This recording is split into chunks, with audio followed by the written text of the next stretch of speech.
Kaisar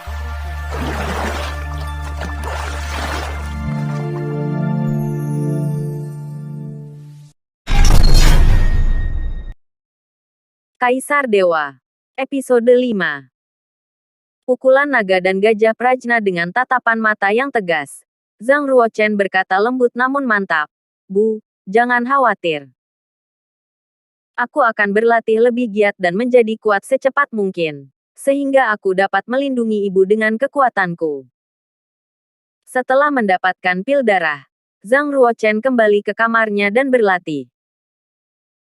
Yang mulia, bukankah seorang ksatria tidak hanya membutuhkan pil darah? Sebab ia harus terus-menerus mengasah kemampuannya. Hanya dengan berlatih maka pangeran dapat membuka aliran chi-nya. Ucap pelayan Yun. Selir Lin melihat Zhang Ruochen yang telah pergi menuju kamar, lalu mengerutkan bibir dan mengangguk. Aku tahu. Bahkan untuk berlatih di tingkatan terendah itu membutuhkan biaya setidaknya 500 koin perak. Aku tidak sanggup untuk itu. Tapi bagaimana lagi? Ratu dan menteri yang menjadi penanggung jawab saat ini. Tentunya mereka tidak akan mengizinkan Chen Er memasuki perpustakaan untuk melatih kemampuannya. Hanya ada satu jalan keluar. Pelayan Yun bertanya, apakah Anda akan meminta bantuan keluarga Lin? Anda bersitegang dengan mereka 3 tahun yang lalu. Mereka tidak akan memberikan bantuan apapun terhadap pangeran kita. Jika mereka mau membantu Chen Er, aku akan rela bersujud dan meminta ampunan. Itu mengingatkan Selir Lin terhadap sesuatu yang pernah terjadi. Seketika itu membuatnya menangis. Itu bukanlah kesalahan Anda. Pelayan Yun menenangkan Selir Lin. Energi Qi yang terdapat di ruangan jimat ruang dan waktu sangatlah efektif. Energi itu hampir 2 kali lipat lebih kuat daripada di dunia luar. Di Yunwu Commandery, jika konsentrasi energi Qi meningkat sebesar 150%, itu sama halnya seperti menemukan harta karun yang dicari-cari banyak orang. Lalu ia duduk di tengah-tengah ruangan inti. Zhang Ruochen mengambil kantongnya. Ia mengeluarkan pil darah dan menciumnya. Pil darah yang terbuat dari darah binatang buas. Tetapi itu tidak memiliki bau yang amis seperti darah. Sebaliknya, aroma yang dikeluarkan adalah semerbak wangi. Ketika para peracik obat membuatnya, mereka menghilangkan bau amis darah dan menambahkan rumput harimau serta tanaman kecubung.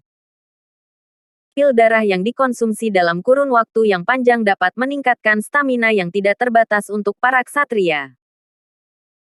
Pil itu dapat meningkatkan kerja aliran Qi, kekuatan tulang, organ-organ, di mana kesemuanya berperan dalam membentuk tubuh yang lebih kuat. Ini adalah pil darah kelas 1. Zhang Ruochen manggut-manggut sambil berkata pada dirinya sendiri, pil darah kelas 1 akan membantu proses pengolahanku menjadi lebih baik. Zhang Ruochen menelan pil darah. Lalu ia menutup botol dan meletakkannya di atas meja batu. Di bawah kendali tenaga Qi, darah suci yang berada di dalam pil darah mulai melebur dan memberinya peningkatan kekuatan fisik. Meskipun aku telah mencapai tingkatan pertama dari alam kuning dan menjadi seorang ksatria, kekuatan fisik yang kumiliki masih terbilang lemah dan belum dapat dibandingkan dengan para ksatria lain. Aku harus meningkatkannya lebih kuat lagi atau aku akan kalah jika bertarung dengan ksatria di tingkatan alam yang sama. Bagi seorang ksatria, melatih tenaga Qi saja tentunya belum cukup. Maka setidaknya ia harus belajar ragam jenis teknik seni bela diri. Pukulan naga dan gajah Prajna. Kepalanya menyebut satu teknik telapak yang misterius dan ampuh. Seingatnya, teknik itu adalah salah satu dari 3 teknik terbaik yang diambil dari kumpulan teknik bela diri misterius. Maka berlatih teknik itu adalah yang paling cocok untuknya sekarang ini. Lalu ia melebarkan kuda-kuda. Membiarkan pinggangnya turun dan merasakan tenaga Qi mulai mengisi kaki-kakinya. Kemudian, ia berdiri tegap dan secara perlahan menangkupkan kedua tangannya. Ia mulai bertepuk tangan dengan irama yang misterius. Di pikirannya, Ia membayangkan dirinya sebagai seekor gajah kuno yang memiliki kekuatan tak tertandingi. Ia juga membayangkan dirinya sebagai seekor naga magis yang tinggal di atap langit. Ia memfokuskan energi pada setiap pukulannya. Ia berlatih dengan sungguh-sungguh. Beberapa otot terbentuk seiring dengan latihan memukulnya. Tenaga Qi yang difokuskan pada otot-otot serta tulang-tulangnya itu yang menjadikannya semakin kuat dan tangguh. Pukulan naga dan gajah prajna adalah teknik bela diri kelas rendah pada tahapan raja, di mana keseluruhan dari teknik bela diri adalah berjumlah 13 gerakan. Tidak terbantahkan, seseorang yang memiliki penguasaan terhadap 13 gerakan bela diri adalah sama dengan berada pada tahapan dewa. Jenis-jenis latihan dan teknik bela diri dibagi menjadi 5 tahap: manusia, ruh, hantu, raja, dan dewa. Gerakan pertama dari pukulan naga dan gajah prajna adalah langkah gajah. Itu sama kuat dengan teknik bela diri kelas rendah yang berada pada tahapan manusia. Gerakan kedua dari pukulan naga dan gajah prajna adalah naga di langit. Itu sama kuat dengan teknik bela diri kelas medium di tahapan manusia. Gerakan ketiga dari pukulan naga dan gajah prajna adalah naga yang kembali ke bumi. Itu sama kuat dengan teknik bela diri kelas tinggi di tahapan manusia. Gerakan keempat dari pukulan naga dan gajah prajna adalah wujud naga dan bayangan gajah. Itu sama kuat dengan teknik bela diri kelas rendah pada tahapan ruh. Gerakan ke-13 dari pukulan naga dan gajah prajna adalah naga dan gajah yang menghancurkan dunia. Itu sama kuat dengan teknik bela diri pada tahapan dewa, yang mana memiliki kekuatannya tidak sanggup tergambarkan. Gerakan awal dari pukulan naga dan gajah prajna yang kemudian disebut sebagai kelas rendah, memang tidak terlalu kuat. Namun, pada tahapan lain, teknik pukulan naga dan gajah prajna sangat rumit dan susah untuk dipelajari. Untuknya, tidak banyak orang yang mempelajari itu meski hanya gerakan ke-7. Karena setelah melewati gerakan ke-7, setiap kenaikan gerakan akan menggunakan lebih banyak energi. Jika seorang ksatria tidak mampu menahan rasa sakit yang ditimbulkan olehnya, maka mereka mesti menanggung resikonya, yakni mati terbakar. Semua penjelasan ini adalah tentang teknik bela diri pukulan naga dan gajah prajna dalam kelas rendah yang berada pada tahap raja. Meskipun teknik pukulan naga dan gajah prajna terbilang susah, itu sungguh sangat cocok bagi Zhang Ruochen jika ia ingin mengalami percepatan dalam meningkatkan kekuatan tubuhnya pada periode yang singkat ini. Gerakan pertama dari pukulan naga dan gajah prajna disebut sebagai langkah gajah. Zhang Ruochen sedikit membungkuk, lalu dengan mantap mulai melangkah dan meninju. Ia merasa dirinya menjadi sebesar gunung dan melangkah berat seperti gajah liar. Ia melatihnya lagi dan lagi sampai semua tenaga Qi-nya terkuras habis. Kemudian, ia menyeka keringatnya dan tersungkur di tanah. Ia menggunakan tanda suci yang terletak di dahinya untuk menyerap energi yang berada di dalam ruangan jimat ruang dan waktu, lalu mengubahnya menjadi tenaga Qi. Ia berlatih selama 9 hari di ruangan jimat ruang dan waktu hingga akhirnya berhasil dan menguasai gerakan pertama dari pukulan naga dan gajah prajna, yakni langkah gajah. Di luar, hanya 3 hari waktu yang terbuang. Sebaliknya, itu adalah 9 hari di dalam ruangan inti. Aku penasaran seperti apa kekuatan gerakan pertama bila aku menggunakannya dengan proses pengolahanku saat ini. Zhang Ruochen melangkah keluar ruangan inti dari jimat ruang dan waktu lalu pergi ke pekarangan belakang.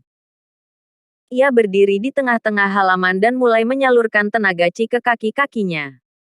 Langkah gajah. Kakinya bergerak teratur untuk kemudian tiba-tiba melesat keluar jalur. Di tiap langkahnya terdapat aliran kekuatan mengisi kaki-kakinya, kemudian naik ke pinggang, punggung, bahu dan akhirnya terbakar keluar dari tangannya. Meskipun itu hanya satu gerakan, itu telah merangsang terbentuknya kekuatan di tiap-tiap otot. Itu sebabnya mengapa kekuatan itu begitu dahsyat. Jelek. Tinjunya menghantam batu besar, batu yang berukuran separuh badan manusia. Ia kemudian menarik tinjunya kembali, mengendurkan kuda-kuda, dan kembali ke posisi semula. Zhang Ruochen melihat batu besar itu dan di sana tercetak dua lubang besar di permukaan. Batu itu terbenam ke dalam tanah sekitar 2 cm. Zhang Ruochen cukup puas dengan progresnya. Meskipun pukulan naga dan gajah prajna hanyalah kelas rendah dari tahap manusia, teknik itu tetap lebih unggul daripada teknik lainnya. Tentu, itu adalah juga jauh lebih kuat.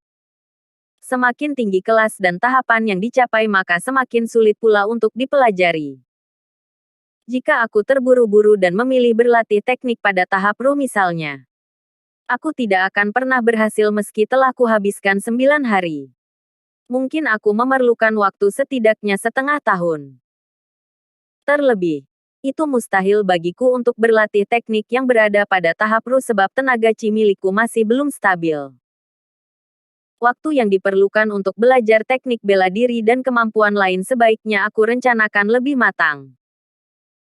Jika hanya berfokus pada latihan teknik bela diri dan mengacuhkan latihan kemampuan, maka proses pengolahan mereka akan tumbuh dengan lambat.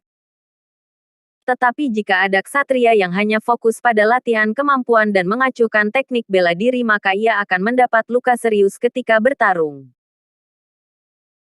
Setelah berhasil menguasai teknik gerakan pertama dari pukulan naga dan gajah prajna, Zhang Ruochen akhirnya memiliki kemampuan dasar untuk melindungi dirinya sendiri pada era ini. Selama 9 hari belakangan, proses pengolahan yang dilakukan oleh Zhang Ruochen meningkat pesat. Tenaga chi yang berada di wadah chi terisi penuh. Ia telah siap untuk mengembangkan jalur aliran chi kedua. Untuk dapat mengembangkan jalur aliran chi, cairan wasing marrow adalah barang wajib. Tetapi Ratu hanya memberinya 1 botol, di mana ia telah menghabiskannya ketika membangun jalur aliran chi pertama kali. Bagaimana cara agar ia mendapat lebih banyak cairan wasing marrow? Pangeran ke-9. Selir Lin mencari Anda kemana-mana. Apa yang Anda lakukan di sini? Pelayan Yun melihat Zhang Ruochen yang berdiri di tengah-tengah pekarangan belakang. Ia curiga dan berjalan menghampirinya. Sebagai satu-satunya pelayan bagi Selir Lin dan Zhang Ruochen, Yun adalah gadis berusia 17 tahun dengan mata yang jernih dan rahang yang runcing. Ia sungguh cantik.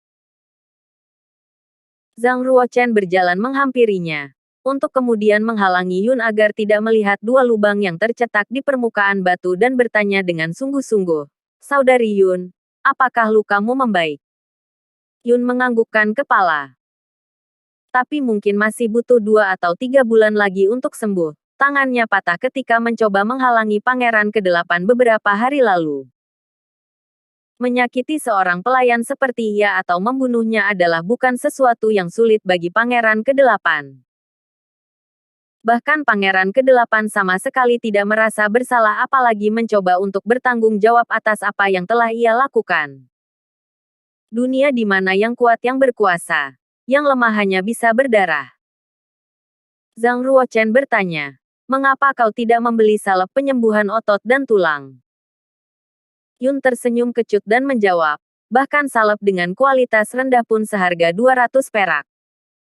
Seorang pelayan seperti saya tidak akan sanggup membelinya." Pangeran ke-9. Saya berterima kasih karena Anda peduli pada saya. Sekarang, tolong ikuti saya lalu bertemu Selir Lin. Kita akan pergi keluar istana hari ini.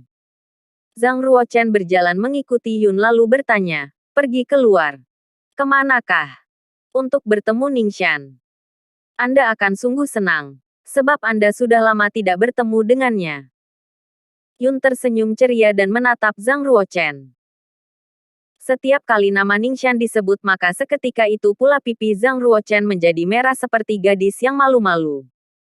Siapakah Ningxian? Zhang Ruochen ingin bertanya demikian namun ia menyadari sebaiknya tidak menanyakan itu. Sebelumnya, Zhang Ruochen pasti sudah mengenal gadis ini. Karena saat melihat gerak-gerik dari Yun maka kiranya gadis ini pasti memiliki hubungan yang spesial dengan dirinya. Jika Zhang Ruochen menanyakan siapa gadis tersebut, itu sama saja dengan menunjukkan identitas asli dirinya. Oleh karena itu, ia memilih bungkam. Sayangnya, Zhang Ruochen mengalami sakit sepanjang tahun. Sehingga ia kesulitan untuk bertemu dengan siapapun, kecuali Selirlin. Maka jika tidak hati-hati, ia akan mudah dicurigai. Melihat respon yang biasa-biasa saja dari Zhang Ruochen, Yun sedikit terkejut. Namun ia tidak menaruh curiga padanya dan tetap membimbing Zhang Ruochen untuk bertemu Selirlin. Terima kasih sudah mengikuti channel Wan dan Putra Orsia. Jangan lupa subscribe, like, and share. Tunggu episode selanjutnya. Salam silaturahim.